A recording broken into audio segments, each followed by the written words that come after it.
आज की जो क्लास है इसमें भी हम लोग जो है इंपॉर्टेंट प्रश्नों को करने वाले हैं।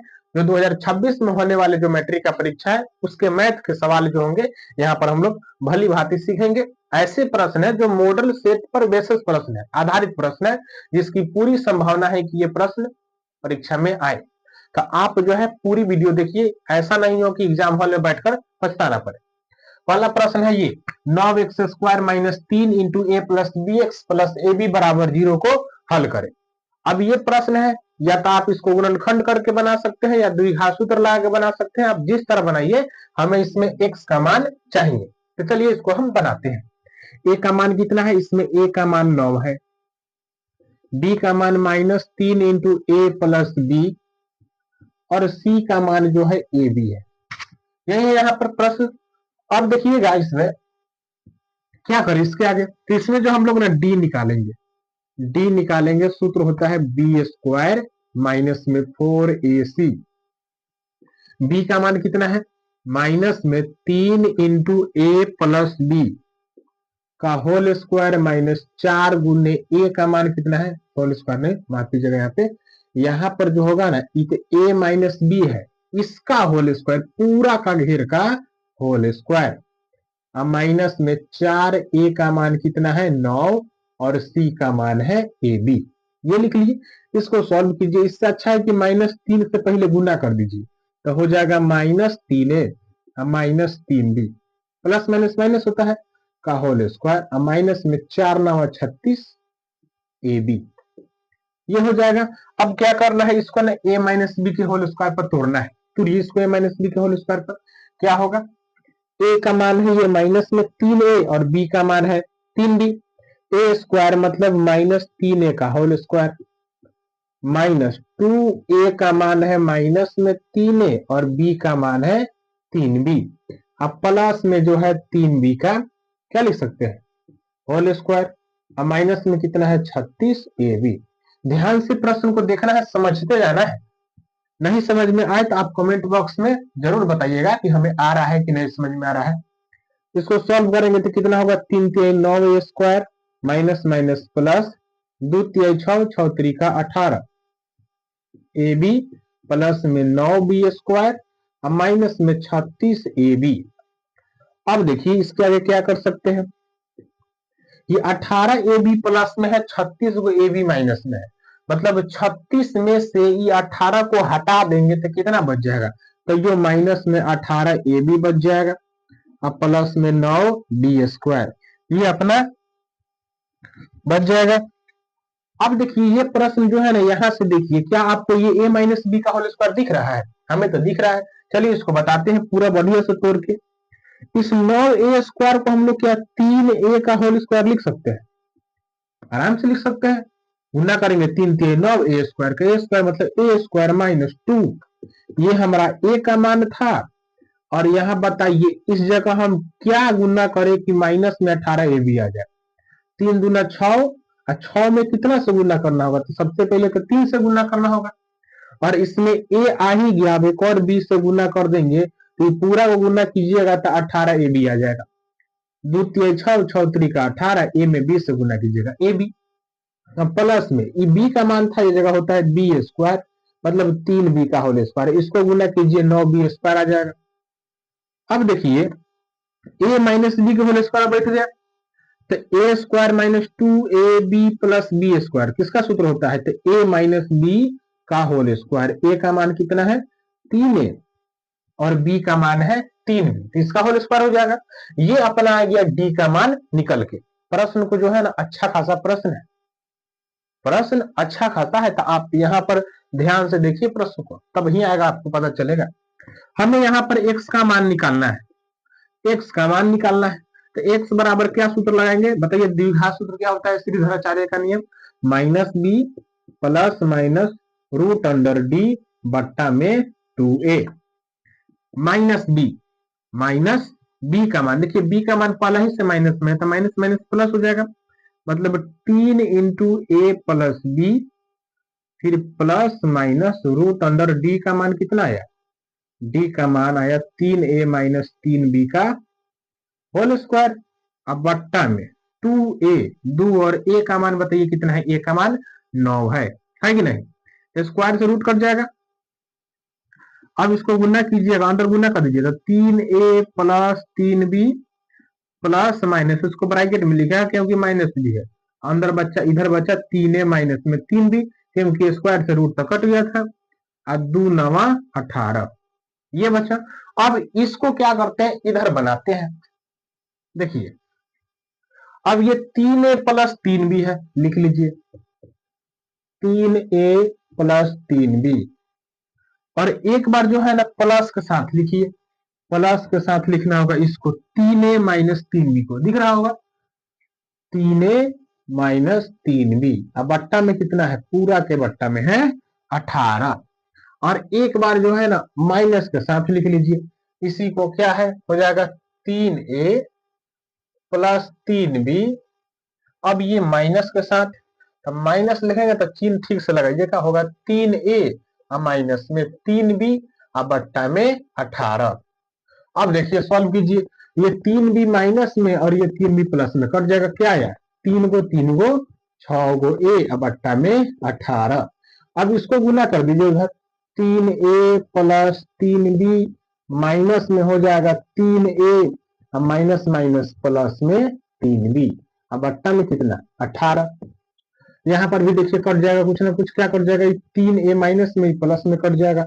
अब यहाँ 6 3 18, मतलब इसका तो मान आ गया a बट्टा 3। अब ये देखिए 3 गोभी कितना हो जाएगा, 6 गोभी और बट्टा में 18, 6 3 18, मतलब आपका आंसर आ गया एगो a बट्टा 3 और एगो b बट्टा 3। बताइए कुछ प्रश्न भारी था, एक एक स्टेप को बताया बढ़िया तरह से, और इसी तरह आगे का भी प्रश्न इंपॉर्टेंट है, तो आप बने रहिए, प्रश्न को छोड़ के मत जाइए, बने रहिए। चलते हैं अगले प्रश्न पर।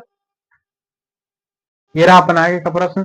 प्रश्न है कि 5 कुर्सियां तथा 4 मेज का मूल्य जो है 5600 रुपया है। 5 गो कुर्सी खरीदे और 4 गो मेज खरीदे तो दाम हो गया 5600 रुपया। कह रहा है जबकि 4 कुर्सी और 3 गो मेज खरीदे ना तब हमको 4340 रुपया पड़ा। तो कह रहा है कि आप एगो कुर्सी का दाम और एगो मेज का दाम बताइए। है बहुत आसान, 5 नंबर में पूछा गया है, समझिए कितना इंपॉर्टेंट है। चलिए इसको बनाते हैं। अब देखिए कह रहा है 5 गो 4 गो से मतलब नहीं, हम मान लेंगे कि एगो के दाम एगो मेज का दाम, एगो कुर्सी का दाम एगो मेज का दाम मान लेते हैं। मान लेते हैं कि माना कि कुर्सी का मूल्य लिख लेते हैं, मूल्य कितना रुपया है, 100 रुपया है।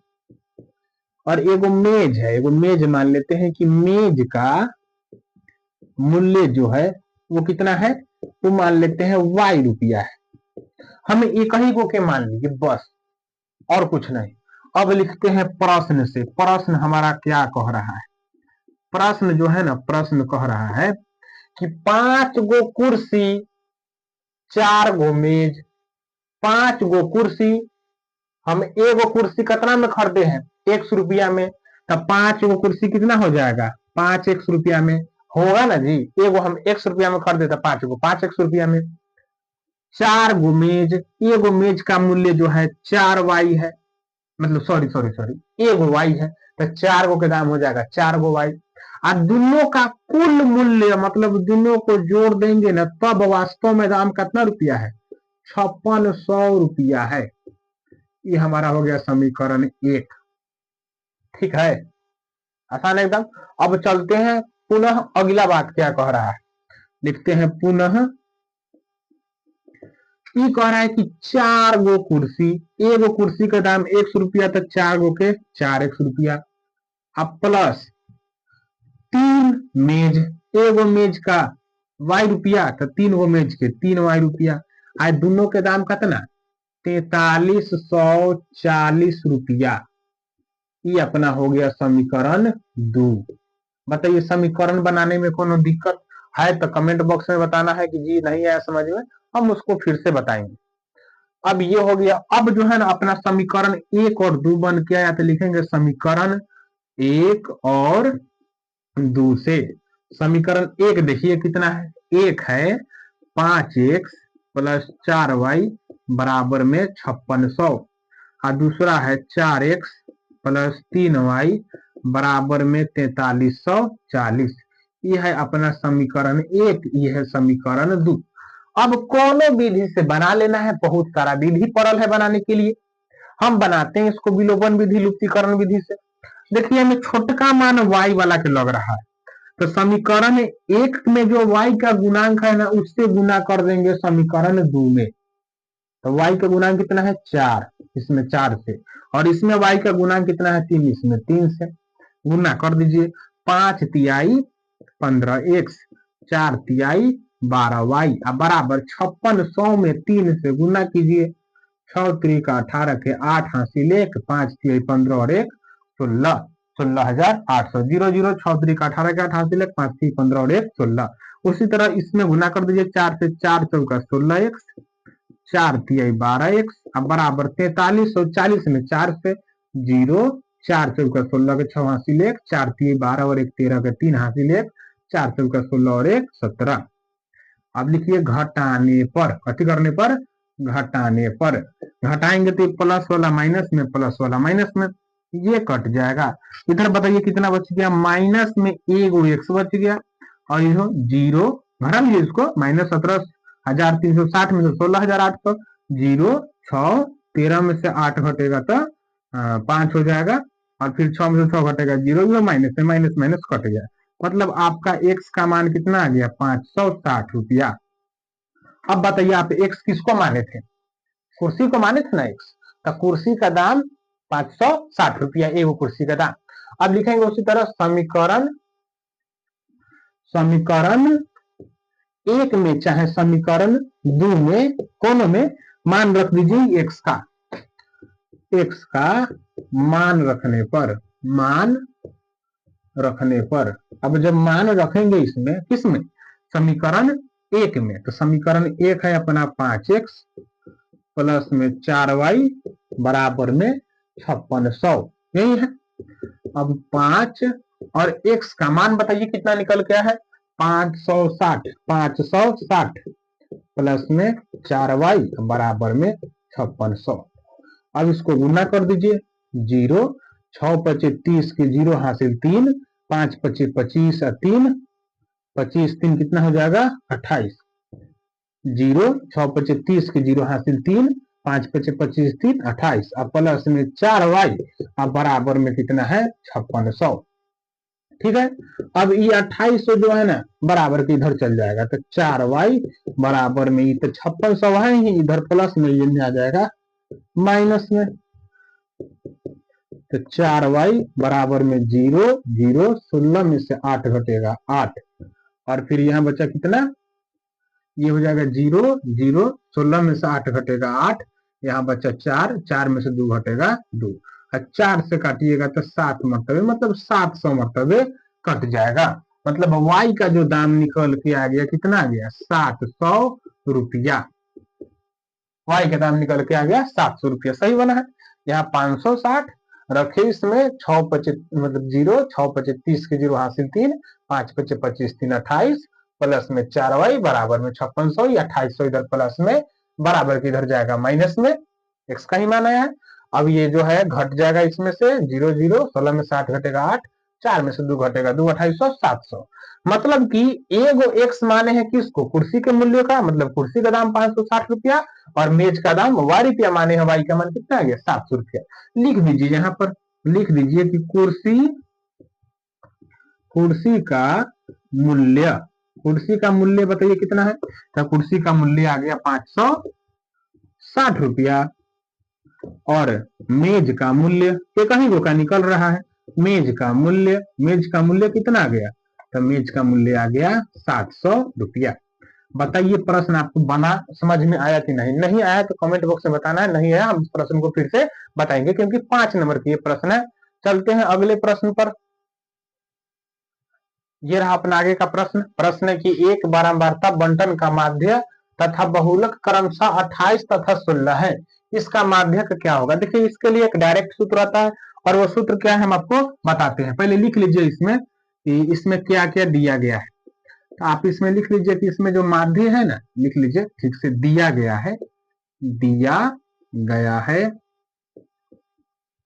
क्या दिया गया है, कि इसका जो माध्य है वो माध्य है 28 और बहुलक जो है बहुलक है 16। तो कह रहा है कि माध्यक निकाले। तो देखिए एक सूत्र होता है, उस सूत्र को याद रखिएगा कि बहुलक बराबर जो होता है, बहुलक बराबर वो सूत्र होता है 3 गुने माध्यक माइनस 2 गुने माध्य। यही इसका क्या होता है, सूत्र होता है 3 गुने माध्यक माइनस 2 गुने माध्य। अब देखिए यहाँ पर किसका मान दिया है, बहुलक का मान 16 है बराबर 3 गुने, ये तो माध्यक का माने नहीं है, ये तो निकालना है। अब माइनस 2 गुने माध्य कितना है 28। अब ये देखिए है 16 बराबर 3 गुने माध्यक, और ये 28 गुना कितना हो जाएगा माइनस 56। अब ये माइनस में इधर इसको बुला लीजिए तो प्लस में हो जाएगा 56, इधर बचा 3 गुने माध्यक। अब देखिए 3 गुना में है, इधर से इधर आएगा तो कथी में हो जाएगा भाग में, तो इसको जोड़ लीजिए पहले 6 6 12 के 2 हासिल 5 1 6। अब बराबर में कितना है 3 गुने माध्यक, 3 गुने माध्यक 6 6 12 के 2 हासिल 5 1 6 1 7, सॉरी माफ कीजिएगा 72 होगा, 6 6 12 के 2 हासिल 5 1 6 1 7। अब देखिए यहाँ क्या है 3 गुने माध्यक। अब ये 3 गुना में है, इधर आएगा तो कथी में होगा बताइए तो, भाग में 72 बट्टा 3 बराबर में कितना माध्यक। अब इसको काटिए, 3 से काटेंगे, 3 दूना 6 और एक बचेगा 3 चौका 12, मतलब कि माध्यक का जो मान आ किया वो कितना आया, माध्यक का मान 24। तो आप जो है ना इस सूत्र को याद रखिएगा, क्या सूत्र होता है, बहुलक बराबर 3 गुने माध्यक माइनस 2 गुने माध्य। इस सूत्र को याद रखना है, ये भी प्रश्न बनेगा इस बार। चलते हैं अगले प्रश्न पर। आगे का प्रश्न ये है कि एक अर्धगोला का संपूर्ण पृष्ठ क्षेत्रफल 462 सेंटीमीटर स्क्वायर है, उसका आयतन निकाले। अर्धगोला की बात कर रहा है, ये पृष्ठीय क्षेत्रफल और आयतन जो चैप्टर है उसका प्रश्न है। अगर सूत्र नहीं याद है तो हमने सूत्र याद करा रखा है, आप हमारे वीडियो में जाइएगा प्लेलिस्ट में, वहां पर वीडियो मिल जाएगा। मतलब कि आप सर्च कीजिएगा पृष्ठीय क्षेत्रफल एवं आयतन एवं उसके सूत्र, आप बराबर मतलब बगल में लगा लीजिएगा गणित का मेरा वीडियो आ जाएगा। एक अर्धगोला का संपूर्ण पृष्ठ क्षेत्रफल, देखिए मान लेते हैं कि ये वो अपना अर्धगोला है, ये अपना क्या है वो अर्धगोला है। इस अर्धगोला का संपूर्ण पृष्ठ क्षेत्रफल दिया है, संपूर्ण पृष्ठ क्षेत्रफल। चलिए इसको बनाते हैं, बताते हैं। लिखिएगा कि अर्धगोला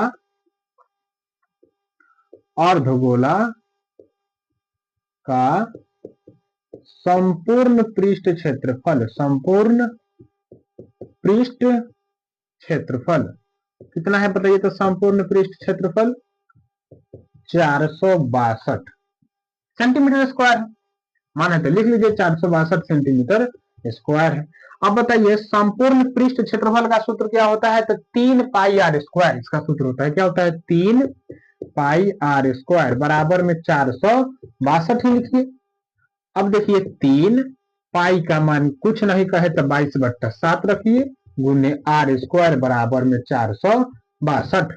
3 से पहले काट दीजिए, 3 से काटिएगा, 3 एकम 3, 3 पचे 15, 3 चौका 12, 22 से काटिएगा तो 154 7 मरतबे कट जाएगा, मतलब आर स्क्वायर बट्टा 7 बराबर में 7। अब यहाँ पर कैंचिया गुना कीजिए तो आर स्क्वायर बराबर हो जाएगा 7 सत्ते 49, स्क्वायर हटेगा रूट चढ़ेगा, और ये 49 कितना का वर्गमूल होता है 7 का, मतलब कि हमारा जो त्रिज्या निकल के आ गया, त्रिज्या कितना आया 7 सेंटीमीटर आ गया। अब कह रहा है कि इसका आयतन निकालिए, तो आयतन का क्या सूत्र होता है, लिखिएंगे यहाँ पर कि अर्धगोला का आयतन। अब आयतन का जो सूत्र होता है ना, गोला का होता है 4/3 पाई आर क्यूब, तो उसका आधा कर देंगे तो होगा 2/3 पाई आर क्यूब, मतलब 2/3 पाई का मान है 22/7 और त्रिज्या 7 आया है, तो 7 का क्यूब मतलब 7 को 3 में लिख दीजिए, एगो 7 से एगो 7 कट जाएगा, क्या बचा, ये बचा 22 दूनी 44 गुने 7 सौ 49 और बट्टा में 3। अब इसको गुना कर दीजिए, अब इसको गुना हम कहीं कर देते हैं, 44 49 में गुना करना है 44 से, 9 चौका 36 के 6 हासिल 3, 4 चौका 16 और 3 19। उसी तरह हो जाएगा 9 चौका 36 के 6 हासिल 3, 4 चौका 16 3 19, 6 9 6 15 के 5 हासिल 1, 9 1 10 और 1 11 के हासिल 1 और 1 1 2, मतलब कि 2156/3। अब इसको भाग लगाना है, दशमलव में काट सकते हैं, काट के देखते हैं अधिकतम मान कहाँ तक कट जाता है। 3 7 21, फिर हो जाएगा 3 दूनी 6, सॉरी 3 एकम 3, और फिर होगा 2, 3 8 24, फिर दशमलव दीजिए 24 हो जाएगा 2, मतलब कि 3 6 18, मतलब कि ये जो है आपका सेंटीमीटर क्यूब लगभग में इसका मान आ जाएगा। तो ये रहा आपका आज का प्रश्न, और आपको बताना है कैसा लगा। और जो है ना, आप अपनी परीक्षा को जो है तैयारी के लिए लग जाइए, पूरी एकदम शिद्दत से और एकदम दिल से लग जाइए, और इस वीडियो को भी देखिए और इसके प्रश्न को भी कीजिए, बहुत जरूरी है। आप जो है इधर उधर की बातों में मत आइए कि हाँ की मतलब कि वो जो है कि मतलब नहीं बना पाए, चाहे हमसे नहीं बन रहा है, चाहे कोई कुछ कह रहा है तो हम उसको नहीं कह पाए, चाहे नहीं बना पाए। तो आपको क्या करना है, प्रश्न को देखना है, भली भांति प्रश्न को बनाना है, समझना है, उसके बाद मतलब कि सॉल्व करना है।